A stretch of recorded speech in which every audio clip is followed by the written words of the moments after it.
Good evening, Guinea. How you guys doing out there? This is Mike. I'm back with my brothers John and Al as we take this journey, this 12-step journey to the Most High. Last week we did a half a step four. This week we're gonna complete step four, Most High willing. What's up, John? How you doing tonight, brother? I'm all right, man. I can't complain. Just another day, to get right. So, Indeed, indeed, indeed. So we're gonna continue on step four. Hold on, let me get it so I can share it on y'all pages, and then we're gonna get started.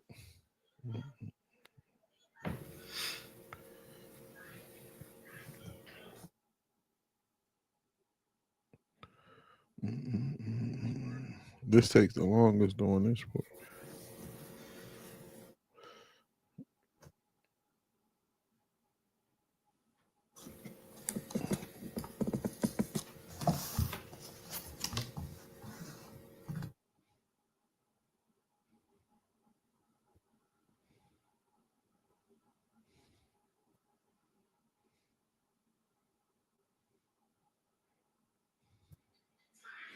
All right.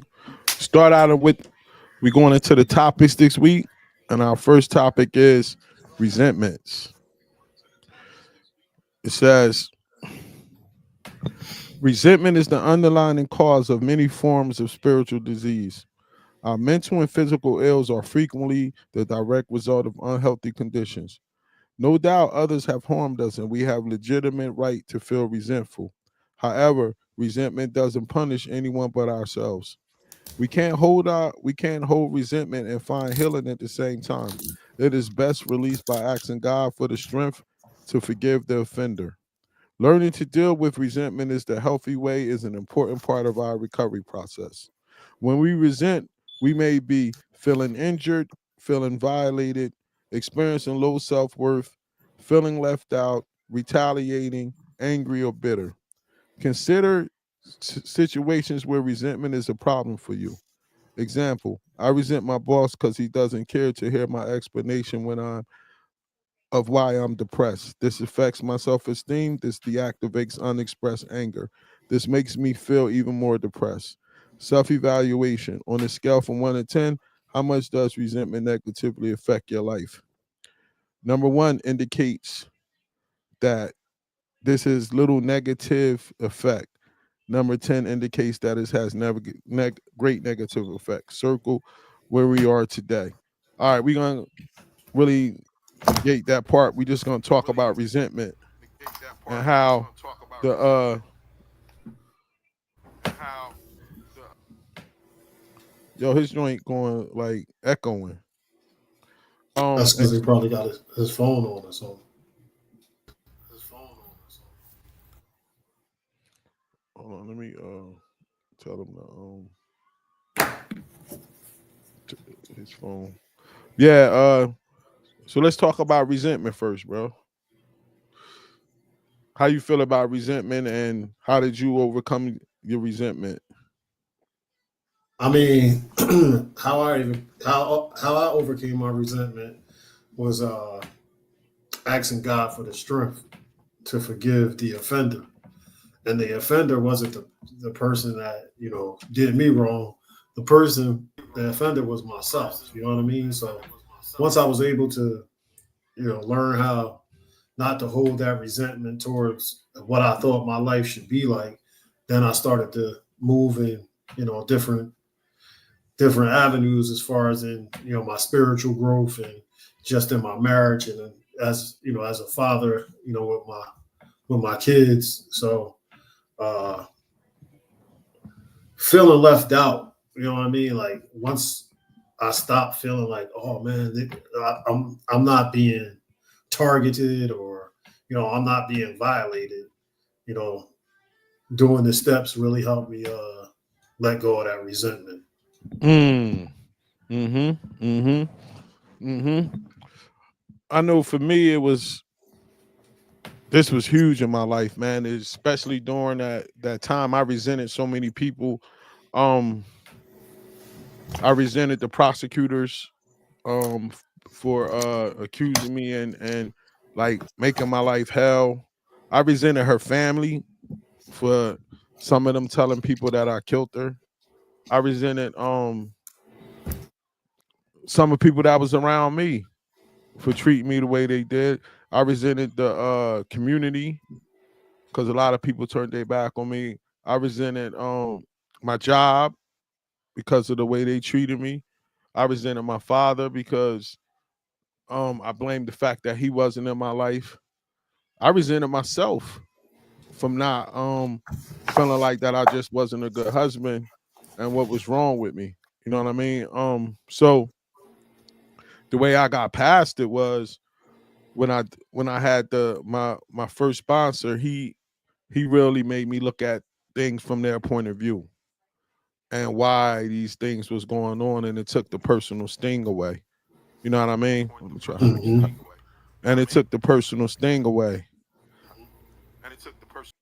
So then it was like, when I thought about the prosecutors, it's 90% of the time the husband is involved. Mm-hmm. You know what I'm saying? When I thought about her family, they was angry and they just wanted somebody to blame. Yeah.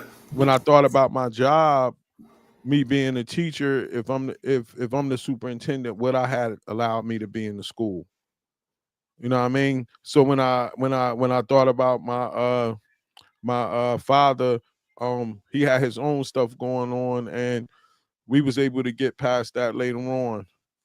And when I thought about myself, once I did my fourth step, I looked at how I was raised, and I didn't really have a shot in terms of giving or receiving affection. I didn't know nothing about that. So Mm-hmm. once I did the work, it took that personal sting away. Once I looked at it from their point of view, Yeah. you know what I mean? So it didn't make it seem like I was getting attacked no more. It made it seem like, yo, like it's just the way that you're looking at it. So Mm-hmm. that was the way that I was able to get help with resentments. You know what I'm saying? Oh yeah. I mean, I think back to the situation. It's funny because me and my wife was talking about this morning, and I said, in your situation, you just happen to work at the same place as your ex-wife. You know what I'm saying? Mm-hmm. And Mm-hmm. then you had a relationship with her after y'all was done. You know what I mean? So, Mm-hmm. and then when something happened that was, not normal for you, especially if you got a pattern and you used to seeing her every day at work, it's only right that you be a concerned friend, and then ex-husband at the time. You know what I mean? But Mm-hmm. then I'm just putting myself in your shoes, walking into the apartment and then witnessing what you had to witness, and then going through what you went through after the fact. You know what I mean? Mm-hmm. Because if it wasn't you that went in that house, somebody would have had to go in that house. You know what I'm saying? Mm-hmm. Mm-hmm. Now, would they have been the suspect? You know what I mean? You know what Facts. I'm saying? So, Facts. like, I definitely understand where that resentment may come from, because it's like all I was doing was checking on somebody who I cared about, even though we wasn't together. All facts. You know what All I'm facts. saying? Yeah. Yeah. And then you get So, doing the mix, man. That it just, I mean, God had a plan to allow it to happen. So oh yeah, we living in it now. and it's crazy because that goes into the next point. You know what I mean? I go into the next topic. You know what I'm Yeah. saying? Fear says fear is an underlying cause of many forms of spiritual disease. It is the first response we feel when we aren't in control of a situation. A wide range of mental and physical ills are frequently the direct result of the unwholesome emotion. Fear often prevents us from seeing options to effectively resolve the issues causing the fear. Learning to acknowledge fear in a healthy way is an important part of our recovery process. Hold on, let me get him in here. What's up, bro? What up? What up? It says, um, when we fear, hold up, bro. You got anything on resentments before we go to fear? Like, how did you deal with your resentments, and what kind of resentments did you have, and how did you deal with them? Um, well, I resented my family. You know, I resented, just the way that I was brought up, because of I, my immediate family. We was poor, but everybody else in my family was doing well, like my uncles and my aunts and my cousins and my family. So we was like the black sheep. We was like the black sheep family, out of the out of all of our family, So and and that right there was a big resentment for me, coming up. And I was in a lot of resented, being, challenged, not being able to read and write, and, being disabled when I was younger, I resented that. I resented, there was a lot of stuff I had resentment for, but I had to break through it and learn another way, instead of being resentful and acting out, So, yeah, that's what I got for that. Indeed. Now when you're on fear, it says, fear is the underlying cause of many forms of spiritual disease. It is the first response we feel when we aren't in control of a situation. Wide range of mental and physical ills are frequently the direct result of unwholesome emotion. Fear often prevents us from seeing options to effectively resolve the issues causing the fear. Learning to acknowledge fear in a healthy way is an important part of our recovery process. When we fear, we may be feeling threatened, fighting for survival, experiencing rejection, resisting change, facing our mortality, and anticipating loss. I'm just gonna put it right there. The other stuff we could just go with it from here. How you guys feel about fear, bro? That's a deep topic for me, man. What you got, Jay? I mean, the fear of change is definitely something that I thought I wasn't going to be able to do. You know what I mean? Because a lot of stuff came with my alcohol addiction. You know what I mean? So like, the fear of being faithful to my wife. You know what I mean? Which was something that I couldn't do in my first marriage. You know what I'm saying? So like, the fear of just fighting to survive. You know what I mean? I always worked hard, and I always had opportunities to move up in the world. You know what I'm saying? And then once that was taken away from me, I didn't know how I was gonna survive. You know what I mean? So like, but fear for me is, I look back at one of the sentences and it says it's the first response we feel when we aren't in control of a situation. You know what I mean? Like, most of the situations I put myself in, I could control. You know what I'm saying? When I was drinking, there was times when I was in situations where I had no control. You know what I mean? And then the go even deeper was the alcohol made me feel like I had control, but there's times when I actually got behind the wheel with my family in the car. You know what I'm saying? Yeah, made it home, but you know what I'm saying? Because I thought I had control of the situation. You know what I mean? So, and then there was times when, I would have those blackouts and, I would wake up in the car, in the driveway, just passed out. So, that fear of,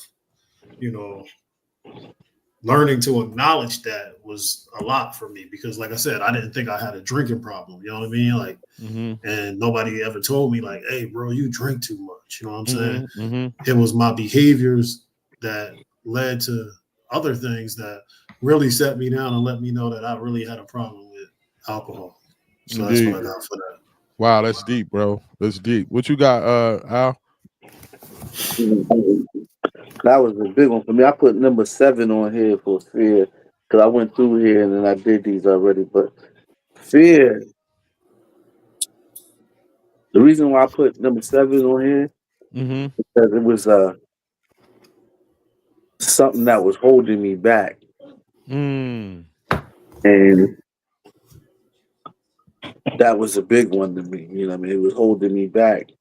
And then 2, I learned that there ain't nothing to fear. You know what I mean? You gotta, whatever you fearing, you gotta try to get over. You gotta try to conquer it. You gotta try to get to the other side of it. So that was a big one for me. I feared that I wasn't good enough. Feared that I was dumb. Feared that I wasn't gonna be able to learn enough. You know what I mean? To just to be able to accomplish things in society. So Mm. fear was a big one for me. And sometimes I still deal with fear, but when I recognize it now, I know how to deal with it. Mm. Indeed.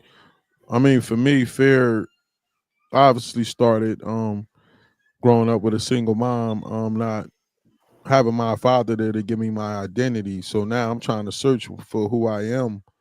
And when I'm doing that, a lot of things I was scared. I was scared to be a, a husband because I didn't know how to do it. I didn't know what to expect. I didn't know what to do. I was scared to be a father. That's one of the reasons I didn't have kids because I didn't know if I'd be able to do it.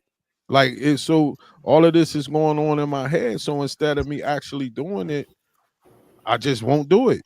You know what I mean? Or I just run away from it or try to shy away from it. Um the when it came to business, my basketball company was successful partially because of my fear. My fear of like embarrassing myself and my fear of failing, especially with our people, because we don't get that many chances to mess up. You know what I mean? So I had to stay so on top of everything out of that fear of looking bad. You know what I mean? Then, like you was talking about, Jay, the fear of commitment in a relationship because I don't want to get hurt. So I'm gonna go out there and do some stupid stuff first, just so if I get hurt, I'm thinking it ain't gonna feel that bad because I did my thing first. You know what I mean? Yeah. And then after the situation happened on September 14th, 2009, my fear went to a whole nother level, of course, of me going to jail for something I didn't do, the fear of what people thought, all of that stuff. Even past that, once everything got solved, it was a whole nother fear of what can happen at any time because I had no control over that happening. So now I'm like, it took me a while to be able to live without worrying about something coming around that corner Yeah. that could change my life at any second. Like Mm-hmm. living in that fear was tough. I still fear things now, and I'm trying to fight past certain things, but it ain't no joke, man. So, the Most High said we can't trust Him and have fear. So I gotta pray and fast more for certain kind of feelings, things that trigger me and stuff like that, so I could get past some fears. But it's no joke, man. And sometimes it's a good fear. That's what helped me stay sober. The fear of what'll happen if I pick up a drink. You know what I mean? So sometimes it's a good fear. So that's what I got for fear. Let's move to inappropriate anger. It says anger is a major source of many problems in the lives of adults who are reared in chaos who were reared in chaotic homes. It is the feeling that we often suppress because admitting it makes us uncomfortable. In our chaotic homes, the turmoil was so intense that we either denied our anger or expressed it inappropriately. We felt that it was safer to protect ourselves and simply hoped our feelings would go away. We were not aware that repressed anger could lead to serious resentment and depression. It causes physical complications that we can develop into stress related illnesses. Denying anger and expressing it inappropriately causes problems in relationships because we cannot be truthful about our feelings and must always be pretending. When we inappropriately express anger, we may experience resentment, self-pity, jealousy, depression, and stress. Jealousy, Woo. jealousy again is stress. Go ahead, Al. Mhm. Start us off on that one, Al. Um, anger with me was a big thing. So I used to hold a lot of anger and I used to hold a lot of stuff in, and I didn't know how to express myself at one point in time. So um, I guess it was because of not being educated properly. I used to feel like I didn't have an outlet to express myself, Mm. so Mm. I would let it build. I would let it build up inside of me, you know, Mm. because I would feel, anger came out in different ways for me. You know what I mean? So when I would suppress it, you know, it would come out in different ways and misbehaving, you know what I mean, or even like as an adult, you know, doing something doing something to hurt somebody else's feelings indirectly. Mm-hmm. Mm-hmm. You know what I mean? So like I'm mad at you, but instead of me expressing it to you, I'm gonna go and do something that's going. You know, mainly this was towards my ex wife. You know what I mean? So you know, stuff like that used to come out, and I used to just go out and act out instead of Mm, expressing my anger, mm, or how I felt. mm, You know what I mean? mm. What you got, Jay? I mean, I can relate to that. You know what I mean? Uh, the anger of trying to be somebody that you're not. You know what I mean? So, one of the sentences says, "Denying anger or expressing it inappropriate causes problems in a relationship because we cannot be truthful about our feelings." You know what I mean? Mm, Sometimes, uh, when you sensitive, you know what I'm saying? Because I feel like all of us got some sensitivity with us at some point. You know what I mean? The way we talk to others, and when we have that, you know, being reciprocated and they talk to us like that, you know, we might feel a certain type of way. You know what I mean? mm-hmm. So Mm-hmm. like I could just remember just being you know, it's like if you come home and you want your wife to cook you a meal because you want to work every day and then you come in the house and ain't nothing cooked, you're gonna feel some type of way. You know what I'm saying? Mm-hmm. Mm-hmm. So that kind of anger right there could lead to, you know, you going out of the house to get something to eat, and then next thing you know, you're at a bar or a restaurant, and now that leads you to talking to another female. You know what I'm saying? In my case, I can say that wasn't the case because I always had a wife that cooked. You know what I'm saying? Mm-hmm. Mm-hmm. But the other issues for me just became with like the pretending when you was happy, when you know the littlest things made you unhappy to the point where you start looking for reasons to get out of the house. You know what I mean? All So facts. you Yeah. know, and then when you outside of the house, you're having a good time, and then you get angry because now you got to come back home. You know what I mean? So, Mm. uh, in my first marriage, I can say like I never really stayed in the house, and it was like I had everything that I wanted and needed in the house, but I was just at a point in life where I was just okay. I gotta get to the bar. I gotta have a drink. I gotta, you know, Mm-hmm. flirt. I Mm-hmm. gotta do whatever I gotta do. You know what I'm saying? You know, Mm-hmm. now in this marriage, you know, one of the things my wife has, you know, taught me and I've worked on myself is learning how to dwell. You know what I mean? Talk So about it. whether Mm-hmm. there's a problem going on in my house or a problem with my kids or my mom passing away, instead of running away from the issues, you know what I mean? I face that fear and I face those issues not with anger, but just, you know, with prayer. And, you know, I got different ways and different methods to deal with those resentments right now. So that's what I got for that. Deep, brother. You brought it in on that joint. Whoo. You touched some joints on there, bro. Man, I had anger issues for a while, man. Man, rapper. Um, and I remember one of the referee guys when he saw the story come out on A&E, he hit me up. My man Chili hit me up and was like, "Now everything makes sense. Why you was the way you was." You know what I'm saying? Like, Mm-hmm. I was just so angry, bro. I was just so mad, and the the the the reverse thing with me was that some people say once people get drunk, they get mad and angry and stuff like that. For me, it was the reverse. Like I was angry when I was sober. Like Yeah. I just had so much going on, and then once I started drinking, I could chill out and I could just start laughing and stuff like that. Cause it at first the alcohol helped me escape what I was feeling and what I was dealing with. You know what I mean? But then when that Mm-hmm. reality came back of like, yo, this is what's going on in your life. I would get so angry and so mad because I knew I didn't do nothing, but so just having that on my mind all the time, any little thing could irritate me. You know what I mean? And like the reading said, not being able to express that, like, yo, I'm scared. You know what I mean? Like, cause then you call your friends, and then after a while you get tired of calling them, even if they don't care. In your mind, you like, yo, I've been talking to them about this for the longest. I know they tired of it. That's how Satan starts to play in your mind. Like, like you wearing them out. Don't talk to them about this no more. Then I started isolating, and then that makes it worse when it's time to explode. But man, I still had anger issues from like that I had to work on, man, and go seek some help about. You know what I'm saying?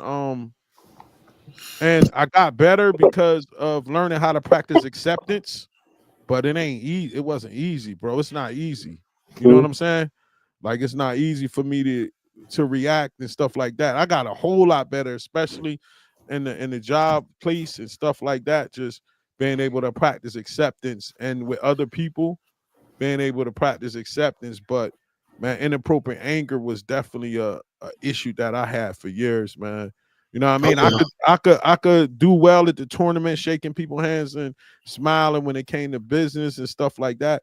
But I knew I was short with people. I even apologized, came on and apologized years ago for people that was in my circle and people I was close to me. I know leading up to the tournament, my staff used to get pissed because they'd be calling me about stuff, and I was so scared and feared that something was gonna mess up with the tournament that would bring the anger out. Like, yo, why you calling me? You know I'm working. And then now looking back at it, man, I was terrible with that. And I had to apologize to a lot of people for, like, it was just felt like it was so much stress on me. I ain't know how to get it out. That's the only way I was able to get it out, man. So that's what I got with anger, man. What you got, Al? I already did anger. Oh, you already did anger? My bad. Yeah. So now we on approval seeking. Because of our dysfunctional upbringing, we fear disapproval and criticism. As children, we would desperately wanted to receive approval from our parents, grandparents, siblings, and significant others. As a result, we would constantly seek validation for ourselves. This need for approval continued into adulthood and seriously affected the way we pattern our lives and thinking around the needs of others. Rather than look for approval in a positive way, we seek validation in order to feel better about ourselves. This keeps us out of touch with our own feelings and desires and prevent us from discovering our own wants and needs. We look for reactions in others and attempts to manage their impression on us. We constantly strive to please everyone and often stay in relationships that are destructive for us. When we need approval from others, we may be people pleasing, fearing criticism, fearing failure, feeling unworthy, ignoring our own needs, lacking confidence. Wow. Who want to start us off on this one? Woo! Uh, He said, well. you know, Woo. on this one right here, it was depending on the person because if I was around people that was similar doing the things that I'm doing, Mm-hmm. I didn't have to seek their approval. I didn't care. Mm-hmm. But when I got around people that was you know, in the workforce, that people that I respected for doing something other than because one thing people don't know about me is that I never really seen what I was doing as right. I told you that before. I always looked at it as just, this was what I was raised up into. So you know what I mean? But I never in my mind I was like, nah, I respect those dudes over there that's going to work every day and that's raising their kids and doing the right thing. Mm-hmm. So those are the people who when it came to approval seeking, that I would, try to seek their approval or see how they felt about certain things. You know, what I mean, I would always go in that. I would always go in that direction when it came towards any type of uh, searching to seek for approval. You know what I mean? Because I didn't feel like the people that I was around deserved for me to need the approval of them. Well, What you got, Jay? Man, for me, it was the lack of confidence growing up as a kid. Mm. You know what I mean? So, like, Mm-hmm. I grew up, my head was the same size it is now when I was 2 years old. So, I always had like a big head, man. You know what I'm saying? Uh-huh. I found something that I was good in, and that was sports. You know what I'm saying? So, what came Mm-hmm. with sports was like attention. You know what I'm saying? So, like, and after sports, it was like, whoa, it was sexual desires and behaviors. You know what I mean? So I was like, because now you talk about that lack of confidence, and now all of a sudden, I'm sexually active, and now my confidence is going through the roof. You know what I'm saying? So the only issue is, this is all at, 14 years old. You know what I'm saying? So then you start to think about the for me the fact that my mom worked at Planned Parenthood, and she's passing out condoms in the community, and at 16 years old I got someone pregnant. You know what I'm saying? So like, here it is. I'm like, what am I going to tell?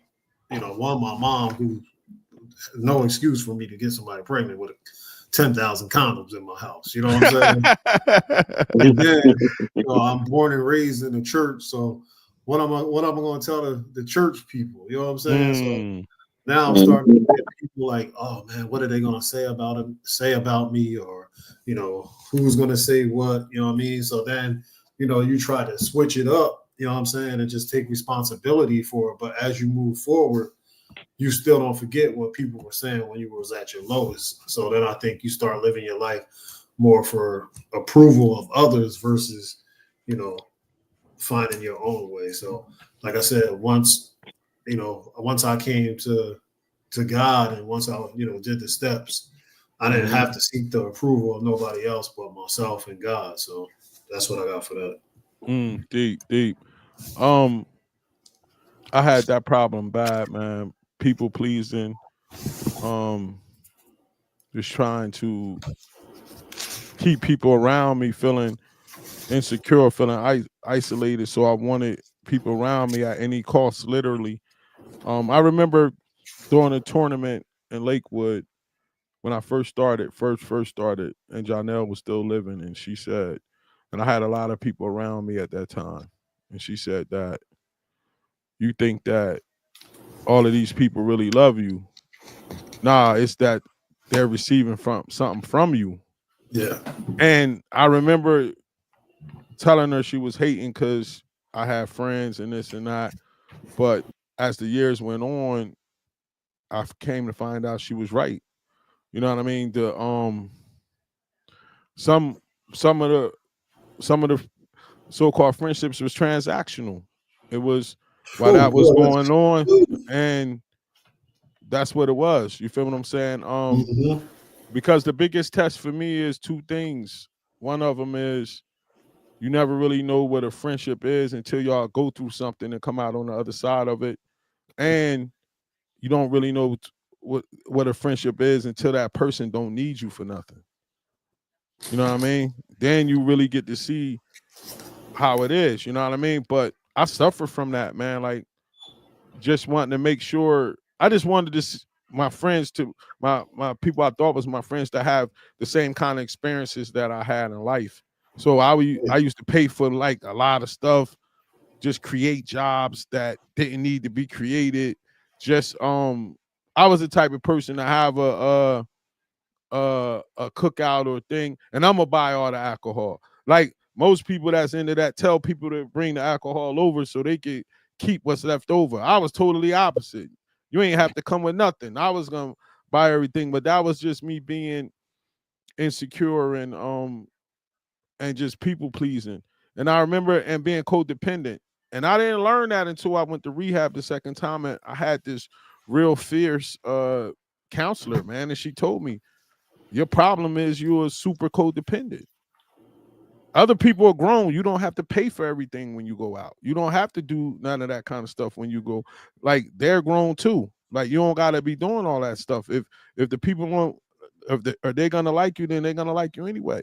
And I think I said this before, but one of the big tests she told me to do was when you go home, don't call everybody. Wait for them to call you when you get out of rehab. And then you'll really get to see like who really rock with you or not. And then she said, once you go through your old phone logs, you will see that they never was calling you like that anyway. You was the one carrying all the relationships. You know what I'm saying? And then I looked through the situations and I started to see like, damn, I was the one carrying the relationships. You know what I'm saying? Like keeping it going. Like they wasn't reaching out to me. I was the one reaching out to them. So then you start to change. Then you start to ask for money back that you lended out. You start to not call people. You start to get that. I started to get that self-esteem back and understanding. And then once I found God, I didn't care about who was my friends or not. Like that didn't matter to me no more. You know what I mean? But that seeking approval, you know what I mean? That was definitely. And then like you said, Jay, with the women, that was big for me too. Once I knew like I could satisfy them and I can manipulate situations through that, then I went heavy at that. You know what I mean? Which I later learned was like forms of witchcraft, knowing that you could manipulate somebody's mind and doing things like that. Like that's not right and exact. But once I started the ball rolling, I knew like I could do this and this could happen, and I could do this and this could happen, and things of that nature. I took a lot of that low self-esteem out on those kind of situations. You know what I mean? And I shouldn't have been doing that. So I had to make a lot of amends to different women for doing that kind of stuff. You know what I'm saying? But we live and we learn. You know what I mean? And I still got some good friends out there that I know that's real people. You know what I mean? Because once I stopped everything, and then we're gonna move on to caretaking. Once I stopped everything, bro, that phone wasn't ringing no more. Once I stopped people on Spotlight, it wasn't Jokers wasn't checking in saying what up no more. It was because it ain't supposed to ring, man. It's people after that, it's people, places, and things, bro. Yo, wasn't nobody saying how you doing no more. I just called to see what's good. You know what I mean? That's they ain't living the same way as you. Indeed. All right, it says caretaking. As children, we frequently assume the responsibility concerning problems of others we're far beyond our capability to handle. As a result, we were deprived of our normal childhood. Our unrealistic demands on us and the praise we received from being little adults made us believe we were godlike powers. Taking care of others boosted our self-esteem and made us feel indispensable. It gave us purpose to our lives. Our caretakers, we are most comfortable with chaotic situations where others assure us that we were needed. Although we often resent others for taking and not giving, we are unable to allow others to care for us. We don't experience the joy of taking care of ourselves. Wow. As caretakers, we may feel indispensable, rescue people, ignore our own needs, lose our identity, feel very responsible, be codependent. Like I said. Go ahead, Jay. I mean, this one right here, whew.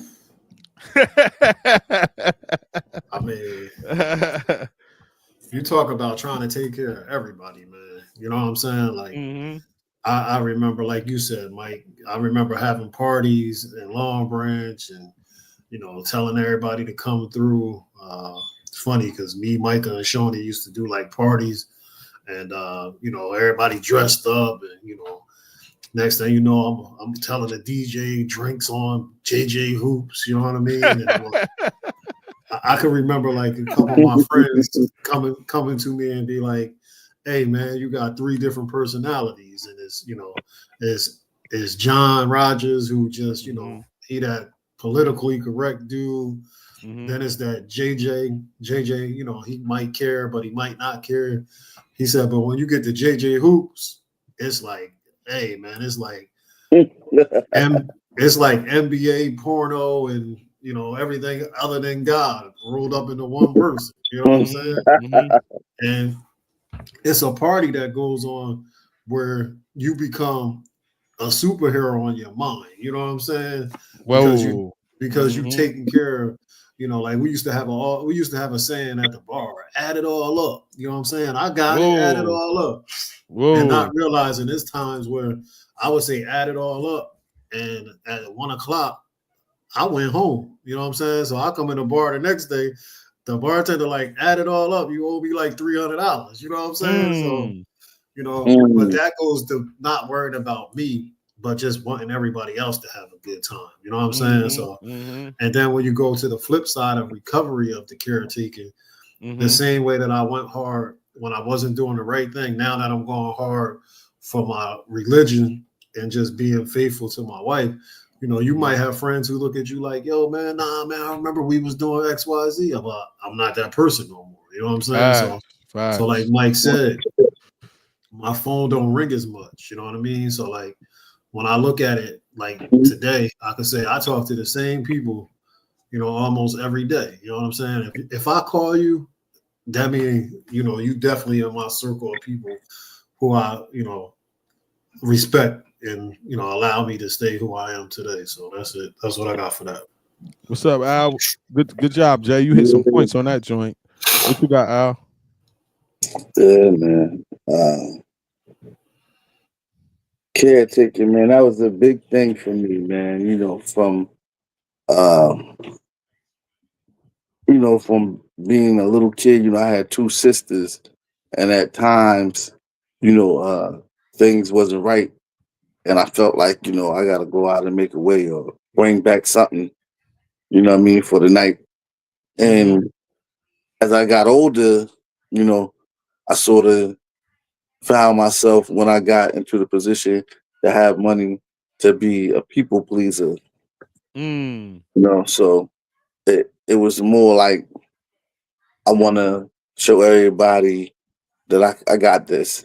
You know what I mean? I could pay for this. I could help out with that. You know what I mean? Stuff like that. And it sort of made me feel good because I felt like, I'm the man now. So, if you need something, you can just come to me, And I did a lot of that, man. Even in the streets, like when people used to come home, I used to be like, yo, I got you. You know what I mean? So that's where I was at with it. You know what I mean? I used to love, doing for others just to be recognized. I mean, so I was a big caretaker. That junk weighed on me a lot. And the crazy thing about it is once people start depending on you, now it's like you can't stop because you got these people depending on you. So that was one of my big things I had to learn to just, let that go. You know what I mean? I ain't worrying about nobody calling me or none of that stuff because I ain't even I'm not in the same headspace no more. You know what I mean? So if you do call me, if you don't call me, it's okay. You know what I mean? It's okay. I still got love for y'all. I still love y'all, but it's just that I'm not in the same headspace as y'all no more. So we really ain't got nothing to talk about. I'm gonna start talking about God. Y'all gonna want to dump on me. Yeah, that's dope. Pharrell, you hit some interesting points on there, man. And I want to start off by saying, like, I don't want people on here to think that my experience of running Basketball Spotlight and working with people was like all bad, because it wasn't. Because one of the illest parts of the best parts of it was having my family involved. Like, now that part was so dope.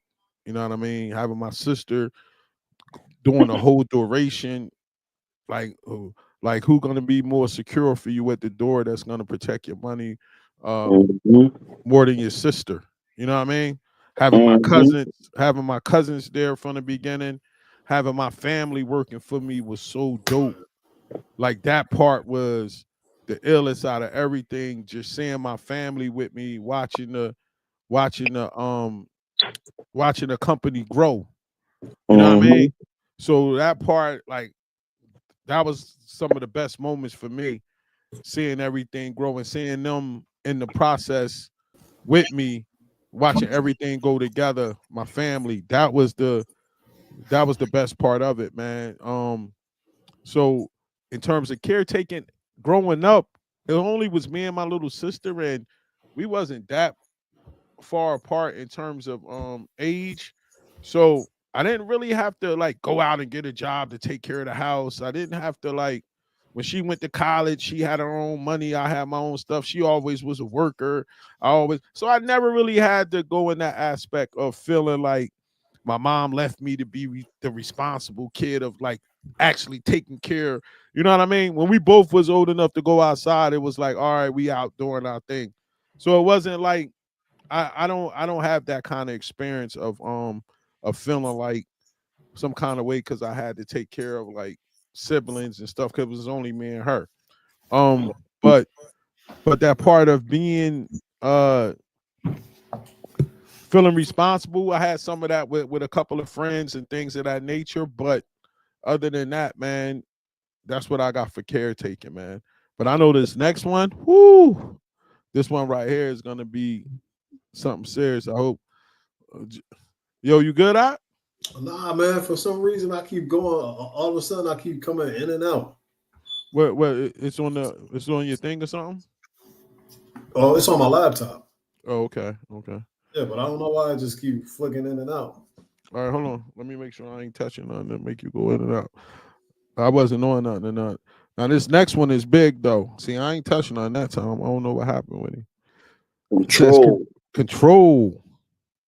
As children, we had little or no control over our environment or the events that took place in our lives. As adults, we had extraordinary needs to control our feelings and behavior, and we try to control the feelings and behavior of others. We became rigid and unable to spontaneity in our lives, to have spontaneity in our lives.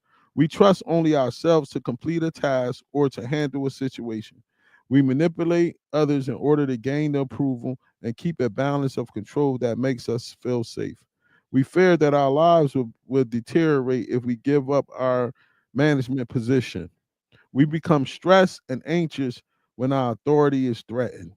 Due to our need to be in control, we may overreact to change, lack trust, fear failure, be judgmental and rigid, be intolerant, and manipulate others. Wow. What you got, Al? I don't know what's going on with Jay Joint right now. What you got, Al? Yeah, man. Like the control thing with me was serious, man. Mm. Especially with growing up and like it said right here, it says as children we had a little or no control over our environment Mm-hmm. or the events that took place in our lives. And Mm-hmm. I can agree with that 100% because everything that was going on around me was dysfunctional.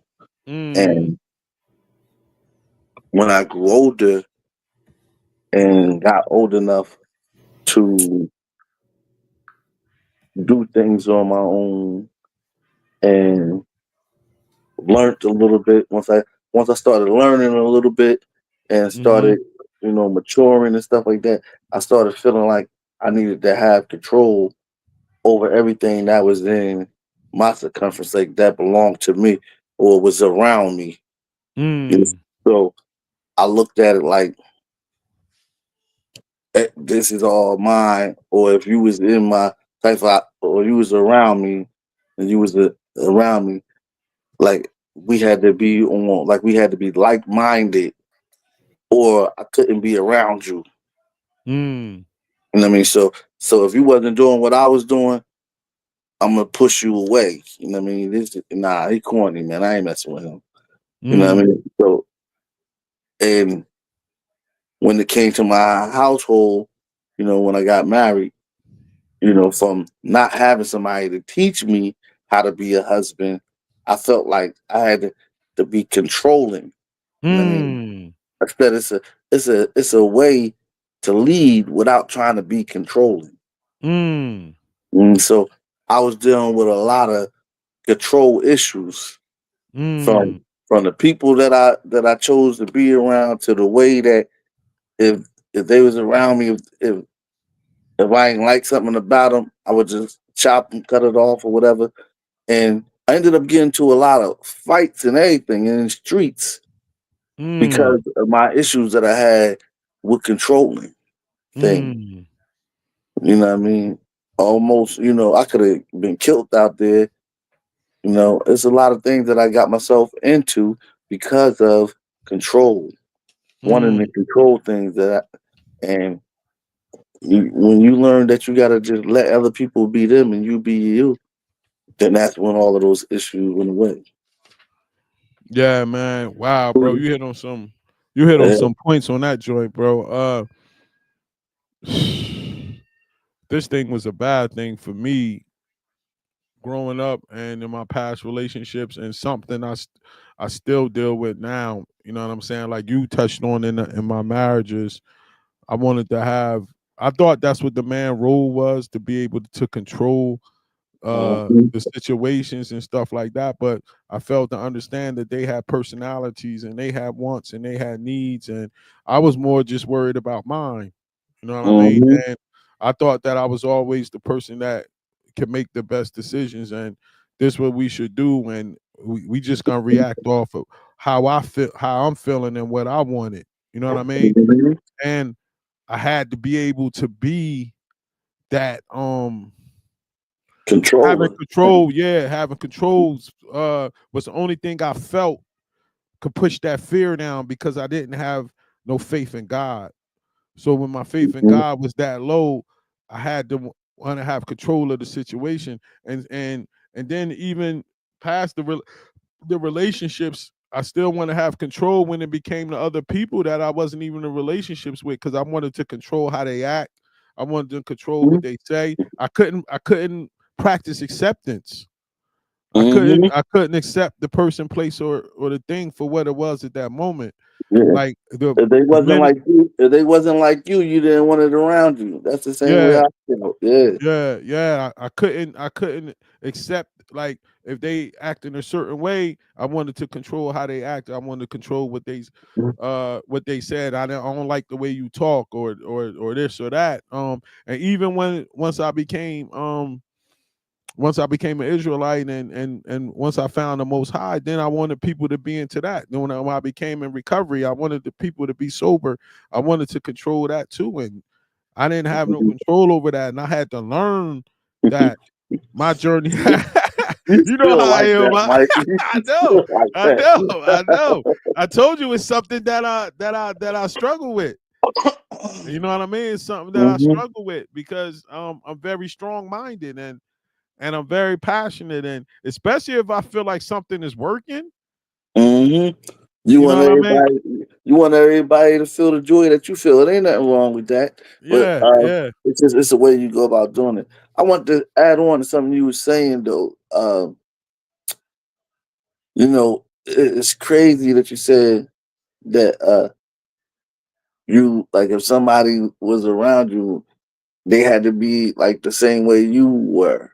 You know, Mm-hmm. and I started learning now that uh, when I stopped trying to be controlling that, we ain't gotta be the same. Mm-hmm. And what I mean, I'm not gonna push you away because you're not like me now. It's just it's more opportunities for me to learn something from you now. All facts, all facts, You know what I all mean? facts, all facts, all Yeah. facts. I mean, it's it's deep in us, from even the days we used to argue in a barbershop. Yeah. That's We just do me that wanting all to the time. control you on the way you Yeah. think. I want you to Yeah. like the rapper I like. I Like want you to like the basketball that team I control like. You know what I that mean? control thing is serious, man. You know what I Because mean? it could be so manipulative. You know what I mean? Yeah, You could be like you trying to manipulate somebody into thinking how you think or yeah. to That's doing something that you doing. And I still deal with issues of control in certain ways too. But I'm yeah. learning we all, especially that we Israel and learning that we was, that we are the people that's in the Bible. Uh-huh. It's hard for us to see our brothers and sisters when we see them, you know. I don't want to talk about that right now because this No, ain't what this no, get is. into it, brother. That's a Nah, good topic. That's a good topic. well, it's just hard for me to see them, not realizing or understanding that they are, like Malcolm X said, we are the dry bones. We are the ones. Mm. We are the dry. I want everybody to know that. I want everybody to Mm-hmm. know it, and I want Mm-hmm. like it's and the Bible tells us not to argue, to go back and forth with one another and stuff like that over the word of God. We shouldn't be. We shouldn't do that. So Mm-hmm. that's like foolishness. It's nonsense.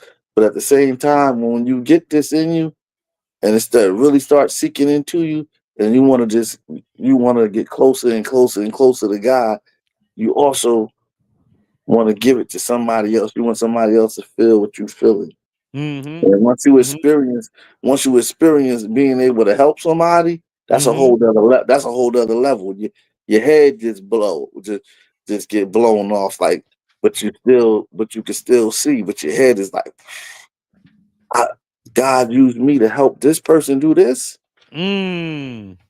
and you like, wow, Mm. you just blown away, and now it's like you chasing to find another one. Like, I want to help the next person now. I want to help Oh, the next. facts.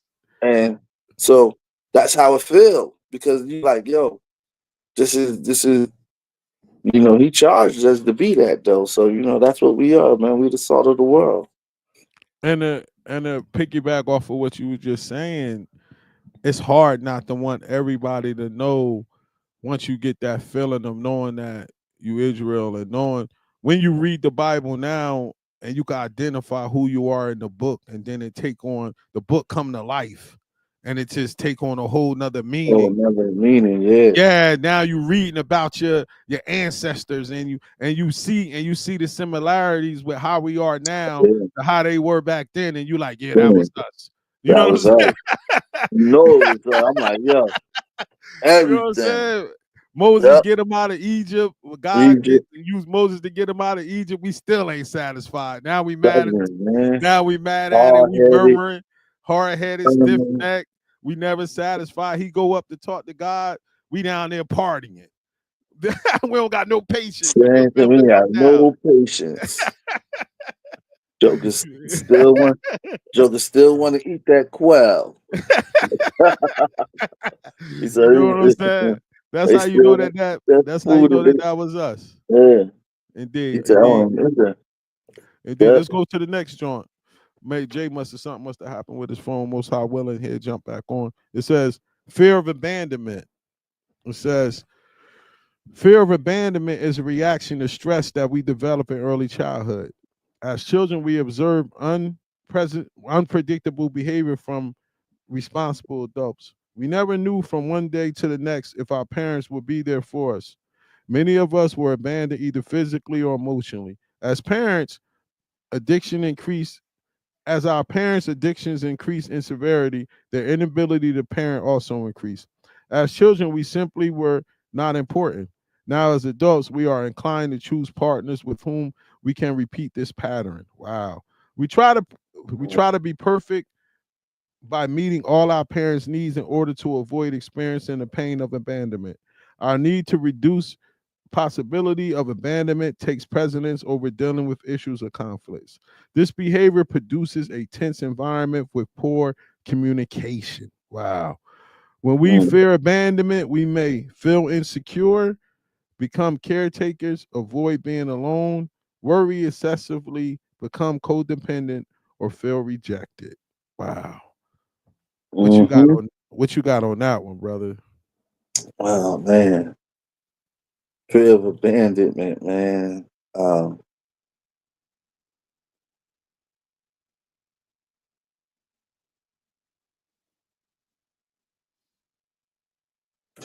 no, it's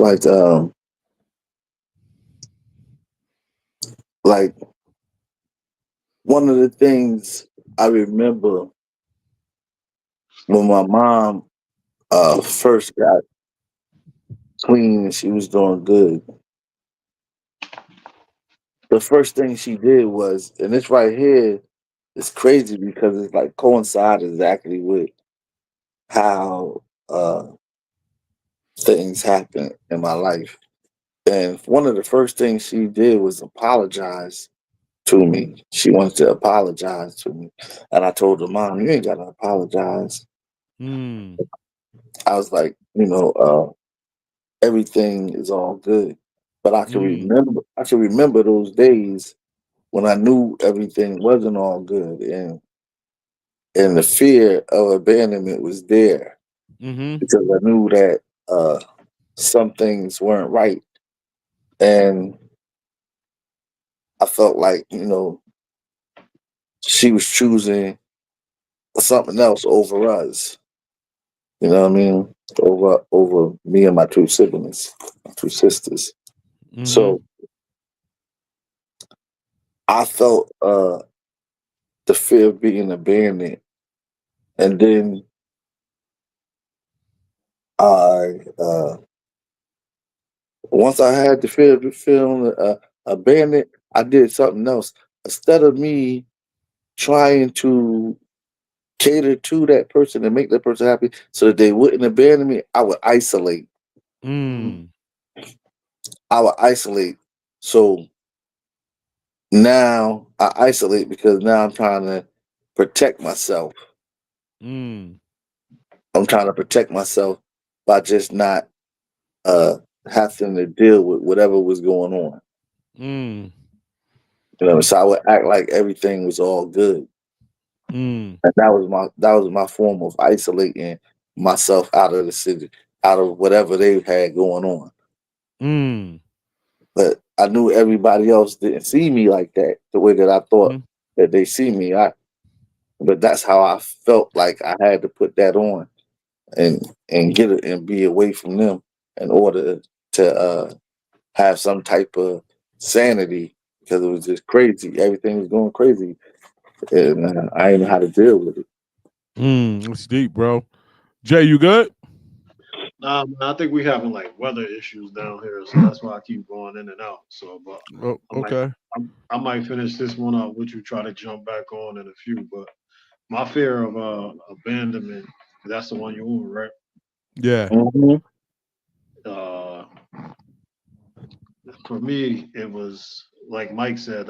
Going back to the basketball side of it was when you start. I started as all black, excuse me, a black coach coaching all white kids. You know what I'm saying? And just leaving Mm-hmm. the hood, and that fear of how they would react when I came home. You know that really showed me what abandonment was. You know what I mean? The Mm. crazy part was I didn't abandon them; they abandoned me. It was like when I wanted to do what I needed to do in my own community, I wasn't accepted. You know what I mean? So Mm. then Mm. when you successful and you try to come back, you still met with opposition of people not Mm-hmm. wanting you to succeed. You know what I mean? So like, Mm-hmm. Mm-hmm. you know, so then that brought on worrying because now I'm like, oh man, am I good enough? I'm feeling rejected. You know what I'm saying? Like it was almost like in New Jersey, all you need is 60 college credits to coach. You know what I'm saying? So Mm-hmm. once I got Mm-hmm. my 60, Mm-hmm. once I got my 60 credits to coach, nobody really worried about me becoming a teacher or anything like that. It was just like, man, just go get your 60 credits so you can coach basketball. You know what I'm saying? Mm. Mm-hmm. And I remember when I got hired in Long Branch, they hired me as a basketball coach, and I kept saying like, "Hey, man, I bring more to the table than just basketball." You know what I mean? So, like I said, that feeling insecure after the fact of completing something that I really look forward to, and you know, that definitely triggers some fear of abandonment for me in my life. So that's what I got Mm. for that. But fellas, let me get back with y'all, man. I'm gonna try to get this thing going, but y'all can keep going. All right, good brother. All right. All right. All right. Yep. All right, bro. Fear of abandonment for me, man. I had 2 points, man. First, my grandmama on my mom's side was very strict. and she raised my mom like that. So my mom was very strict and stern. So emotionally, I just didn't have it. I just didn't get none of that. And my dad not being there, that was a big abandonment issue. So I always felt like that. You know what I mean? And so even when years when he was trying to get get back into my life, it was the fear of him not being consistent. So Mm-hmm. me not getting going through the whole hurt of getting traumatized again, I would nah, like you said, nah, just get away from me. I'm just gonna isolate out of the situation because I Mm-hmm. can't deal with the inconsistency of keep getting hurt again. You know what I mean? That Mm-hmm. type of thing. And I think that went through my life in terms of it's deep because it went through my life in terms of never taking long periods of time to be by myself. I either had to have wanted to be around friends all the time or a companion or a female companion. Like I never went through long periods of my life being by my Alone. alone totally. Even Yeah. if I wasn't in a relationship, I still was having physical contact with a woman and you know what I'm saying, intimacy, Mm-hmm. fornication, you know what I mean? I just never that abandonment issue, that fear, that abandonment issue was always there. Now that we going through this, I could really see how it was always there. I just never felt wanting to be alone. I think that's why I always felt too that I wanted to be married. That's why I'm on my third one. Like I never wanted to be. I just had this fairy tale in my head of like me being married and me doing this and doing that. And I think a lot of that, some of that came from just wanting to be responsible, but some of it also came from the fear of abandonment. You know what I mean? Mm-hmm. Of being by myself. I just didn't like that feeling. You know what I Yeah. mean? So we can go on to the next one. It says fear of authority figures. Fear of people in roles of authority could be a result of our parents' unrealistic expectations of us, wanting us to be more than we were able to be. We see people in authority as having unrealistic expectations of us, and thus we fear we cannot meet their expectations. We are unable to deal with people whom we perceive as being in positions of power. Simply, assertiveness displayed by others is often misinterpreted by us as anger. This can cause us to feel intimidated and to become oversensitive. No matter how competent we are, we compare ourselves to others and conclude that we are inadequate. As a result, we constantly compromise our integrity in order to avoid confrontation or criticism. Fear of authority figures may cause us to be feel rejected, feel rejection, take things personally, be arrogant, compare ourselves to others, re- react rather than act, feel inadequate. What you got with that, bro? Uh man, it's a big one for me because feeling inadequate was a big part of my life for a long time. Uh, all of these I had was my behavior, fear, rejection, uh, take things personally, Mm-hmm. being arrogant, Mm-hmm. uh, compare myself to others, Mm-hmm. react rather than to act, and feel inadequate. And Mm. I use all of those things at one point in time in my characteristic when it came down to, you know what I mean, just fearing of authority figures. And my authority figures that I feared weren't just the police, it was the people that I felt were over over me in society as far as working class people. You know, Mm. and when I got around people that I knew was doing well for themselves, Mm-hmm. I felt like they was authoritative figures for me. Mm-hmm.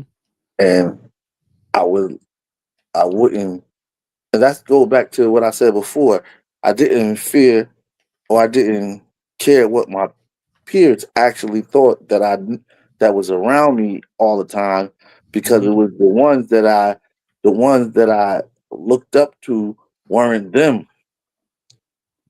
So Mm. it's crazy because like most drug dealers tell you they looked up to the drug dealer that was getting all of the money.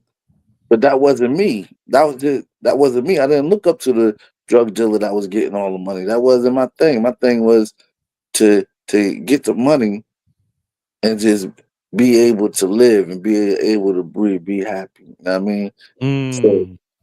that was my thing. I wanna be able to live, have things that I didn't have when I was younger and be able to live. So when I was around people that I knew that was doing right in life, it would set me back. So Mm. I could remember myself, compare myself to those type of people, or when I was around those type of people, behaving and acting in a different manner. Indeed, indeed. Um, with me, authority figures. When I was younger, most of my authority figures was cool. All my mentors and things of that nature. I kind of had issues with some bosses sometimes, being teachers and stuff. I just felt like that, like sometimes I knew what to do, and sometimes I felt like I was a natural entrepreneur because I'll be having ideas and a certain kind of passion, and if the person that's my boss, especially when I was teaching, they don't have that same kind of vision, I used to feel like I Mhm, was getting stunted. You know what I mean? Like mhm, they was stunting my growth, being able to that's why I had to start my own basketball company when I was working for my guy at Metro Hoops. I mhm. felt like he was in my way of the vision of what I wanted to do. You know what I'm saying? So that's when I have issues with authority figures when I know that I could create a whole nother lane or I could take this situation to a whole nother level, and I feel like that's not that I'm being stunted. I'm not being allowed to being able to spread my wings and really take the situation to another level. You know what I mean? That right there, that's how I used to be when it come to that. I got more in terms of acceptance now and understand a job is a job, but I could take things in the other level on my personal life. You know what I'm saying? So Yeah. what I can't do at work, I could do personally in my own leisure time. Then I could sense out and do other things. You get what I'm saying? So I learned how to curve it from my days of being a teacher to how I am now. But I just knew like I was an entrepreneur for so many years that it's hard for me to really be under somebody and when I want to do mad different things, not being able to do it. I'm Mhm, more of a person that I have a vision. The Most High granted me a vision. Like for instance, I wouldn't rent. Anytime I thought about having a tournament at a facility, and this might sound weird, but this is what I used to do.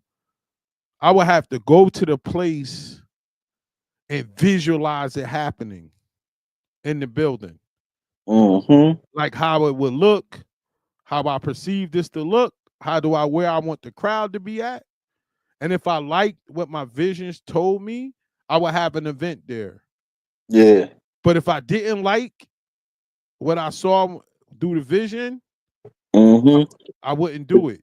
You'd be like, nah, this ain't it. Yeah, yeah. But I would have to go there and look at the place and actually visualize it happening. You know what I'm saying? And sometimes when Yeah, you're with people, they can't, that's why it's your vision.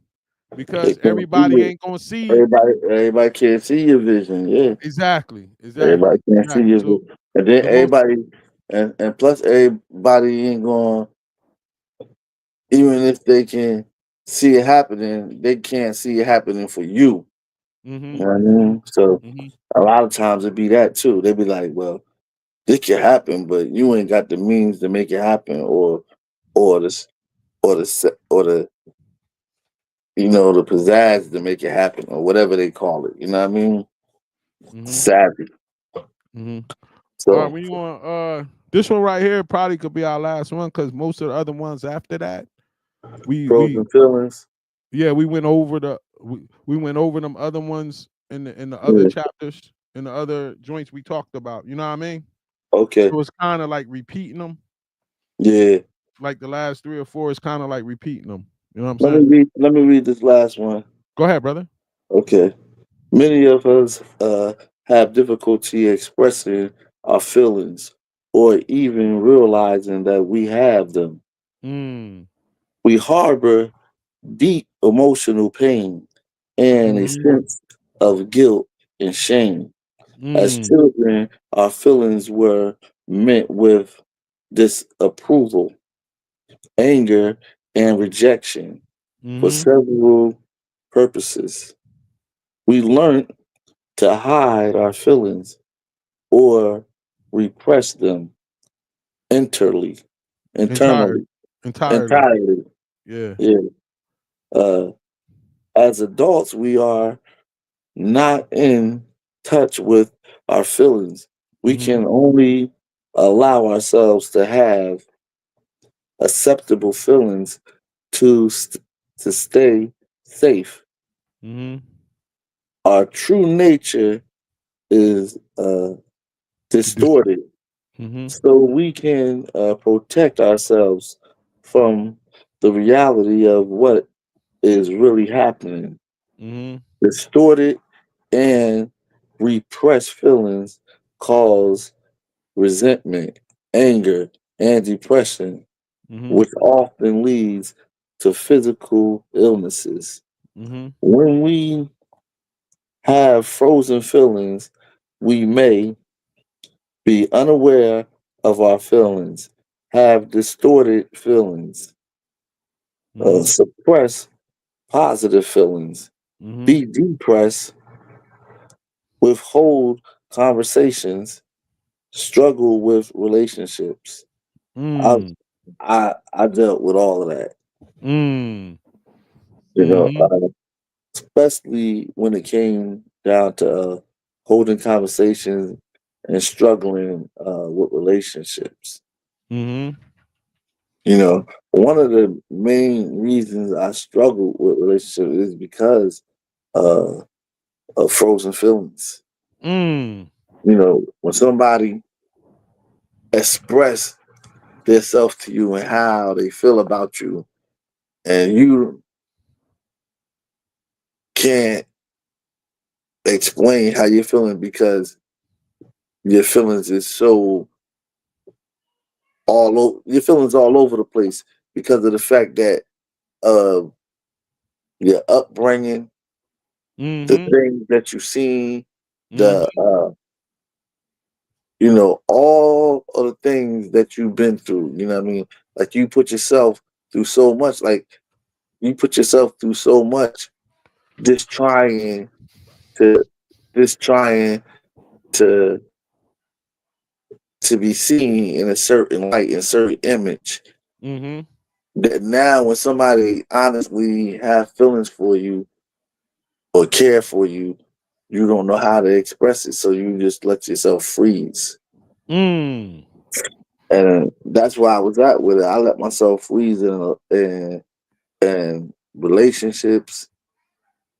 You know what I mean? And it's not just relationships with a significant other like a woman, but relationships that I could have had. Jobs, opportunities, and a lot of different things that I went through that I just didn't allow myself to. I remember getting this job working at this. It was called Supply Kings, Mm-hmm. and they wanted. I was the driver. I had just got my CDLs, and I was the driver for them. But they had a big warehouse, and being that I was a new driver, and I really didn't know the routes. So they had dudes that was on the routes that would be running the routes, and they would send me out every now and then to run a route. And when I would do it, I wouldn't run it properly, and this is before the GPS thing came into play. I wouldn't, you know, we would map. You would have to map your way there and all that kind of stuff. And I was a little slow at it, and they was like, "Yo, we're gonna keep you back at the warehouse, and when we get a chance to properly train you, we're gonna get you. And once you learn these routes, you'll be good." Mm-hmm. What happened was I couldn't express myself how much I wanted to be out on the road and learn the driving part. Mm. So instead of me just staying with this job, I quit because I didn't explain to them what was going on with me and how I felt about it. I quit Mm. the job and come to find out it was a real good job and I should have never quit. Mm. It was owned by a family, by a small family. Mm-hmm. And somebody else ended up working there and telling me how I was like, I was working. He was like, "What happened?" I was like, I quit. He was like, "Yo, why you quit?" He was like, "Yo," and I was like, "Man, I was upset because they ain't. I was upset because they wouldn't put me on the road and let me drive. They was keeping me in the warehouse, and they Mm. hired me for a driver. Mm. But if I'd have just expressed myself to them, they'd have probably said, you know, we're gonna find somebody and get you out there and make this happen for you. But you know, that's kind of things that we do when we freeze our emotions and our feelings and we don't know what to do. Indeed.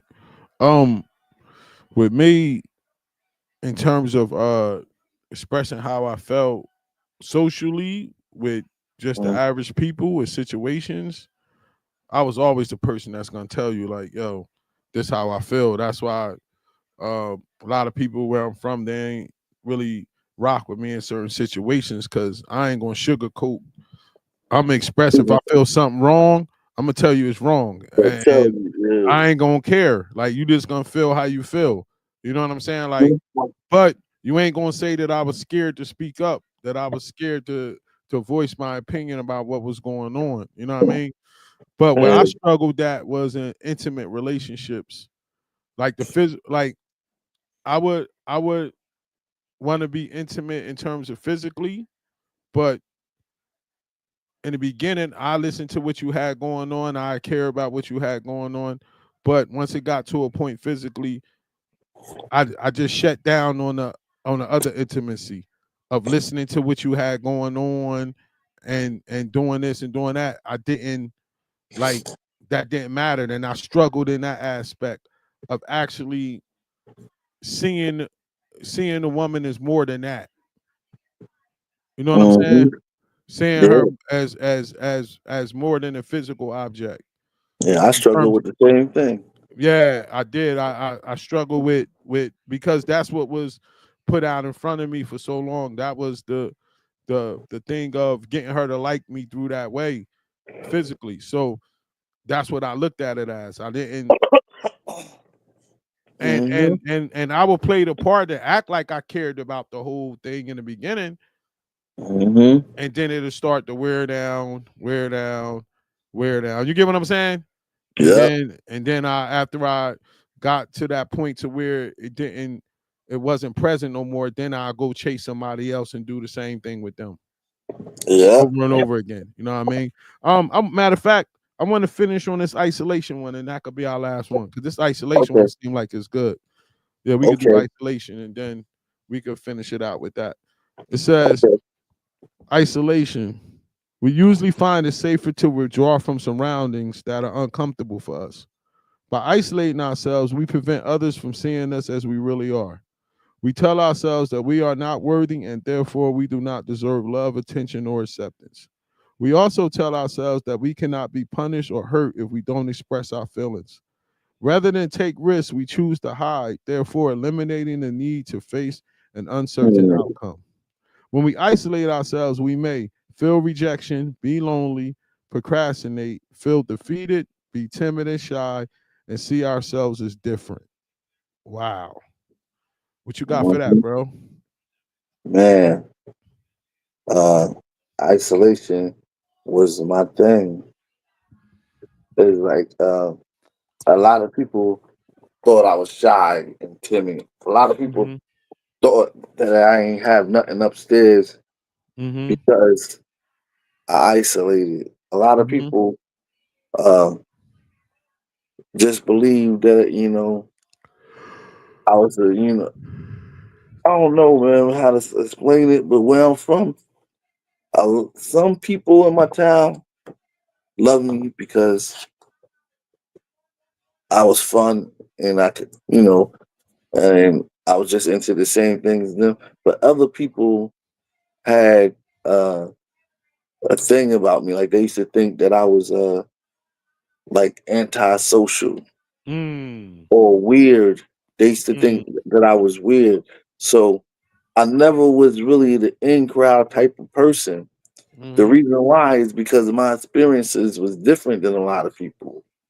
So Mm. you know what I mean? Like I I ain't gonna lie, when I first came around, I was okay with everybody. Like I thought, and then when I started realizing what my family was going through and what I was going through, like it took a toll on me and I started just isolating. Mm. You know what I mean? I stopped, like I stopped being around certain type of people because that ain't what I wanted for myself. Uh, Mm. or or I would take myself out of a situation, even though I'm in there, I'll take myself out of a certain situation by just being quiet. Mm. By Mm. just being quiet. And I'm happy I came up out of that because that wasn't me. And another thing is I'm not stupid or dumb or anything. I just wouldn't say much because I didn't feel like anything I had to say counted. Mm. It's deep, bro. You know what I mean? Deep. With me, I noticed the isolation. When I was younger, I used to be in relationships and stuff, and then in high school and college and stuff, and I'll go to their family functions, and I wouldn't talk or nothing. And the girls used to think I was rude or mean, but I just was socially uncomfortable when I don't really know a lot of the people in the room. You know what I'm saying? But once I got to college and I started drinking, that changed. The alcohol gave me that fake confidence to be able to maneuver without That worrying fake about, courage. yeah, without worrying about what people thought. Then the isolation came back during that situation, especially. And when I was in Jackson, I used to drink by. When I started drinking by myself, that's when the isolation became different because I had spent so much time in Jackson alone, unless I had company over, like female company or something. And when I was living in Trenton before, in my last marriage, I started isolating in the basement, and that became a place to escape on what I was feeling and what I was thinking. I didn't really care about being around people. I just used to drink and be sad, and then I got addicted to that. I See, really got addicted to I understanding, like to going to a place of knowing I was gonna drink and be sad. I had got addicted to that. It was kind of a sick, soothing feeling that came with under knowing I was about to drown my sorrows with alcohol and looking forward to it. Like that's how deep I had got into the fear and the depression and using isolation to do it. Yeah, that's crazy. I remember when you was living in Jackson, you was living there by yourself. And I came over there Yeah. one time, man. I was like, man, that's when you was still rocking with retro hoops, and Mm-hmm. and you was showing me some stuff, man. But then you had a big joint of liquor, and you kept going in the room with that mug. I was like, what the heck? Mm-hmm. I'm like, damn, like, yo, he gonna drink that whole jug of liquor? Mm-hmm. I Mm-hmm. was like, Yeah. that's when you was going through. That's when you was going through it. Yeah. Like, Indeed. You thought Indeed. you thought I knew, but I just came home, Mm-hmm. so Mm-hmm. I didn't even know. So when you was explaining it to me, I didn't have full understand. I just knew that you wouldn't do nothing like that because I just knew that Mm-hmm. you was my man, and I was like, nah, he ain't. That ain't him. That ain't his character. Mm-hmm. You know what I mean? So I Indeed. was like, shoot. My whole thing was like, I know I know you, and I know that I'm like, man, even if my whole, not to be disrespectful, but I'm like, yo, he got girls all over the place. He don't need no one. No, even if they was broken up, like he know how to get chicks. Like that ain't no Yeah, thing. yeah, So that's how I felt. You know what I yeah, mean? I was like, yo, shoot, one man can take a flight out to the country tomorrow. yeah, yeah, man. That's Oh what man, you know. What I mean, just thanks for being there, bro. So we can pray yeah, out, man, and then next week I hope Jay will be able to join us and stuff, man. So let's pray out, man. yeah, Ahaya, Bashim and Shai Ruach Kadash. Father, thank you for bringing us on tonight to finish step 4, Father. Please let it be your will if it touched anybody out there to some of the topics that we dealt with for them to come to the conclusion that it's things in their lives that they need to work on, Father. If it touches them, then let that be your will. Please protect us tonight, Father, and give us good night's sleep so we can wake up tomorrow and do your bidding. All these blessings we ask in Yeshua name, which is Christ, we pray. Amen. amen. All right, brother, man. See you Yeah, talk to you in the morning, most high willing. yep. All right. I don't know.